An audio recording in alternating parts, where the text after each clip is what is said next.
અને હાલ તેઓ એનિમલ લવર્સ પણ છે. તેઓ પક્ષીઓ અને પ્રાણીઓની ખૂબ સેવા કરે છે. સાથે સાથે ઘોડેસવારી, બુલેટ ડ્રાઇવિંગ, 4 વ્હીલ તેમજ ઘણી બધી ડ્રાઇવિંગના પોતે શોખીન છે.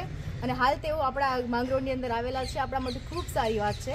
આપણે આગળ પૂછીએ મોનાલિસાજીને. बहुत बहुत धन्यवाद।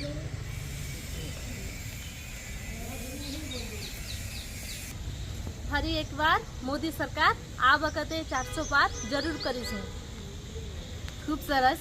મોનાલિસાજી છે એ પણ આપણું ગુજરાતી શીખી ગયા છે. અને જ્યારે રાષ્ટ્રીય પર્વ છે આપણો, ત્યારે કેમ બધા ખુશ ના હોય? ઓફિશિયલી બધા ખુશ જ હોય. તો આપણે બધા મળી અને મોનાલિસાજીનો ધન્યવાદ કરીએ કે તેઓ આપણી વચ્ચે આજ ગુજરાતમાં માંગરોળની અંદર છે અને ભાઈ શ્રી રાજેશભાઈ ચુડાસમાને સપોર્ટ કરી રહ્યા છે.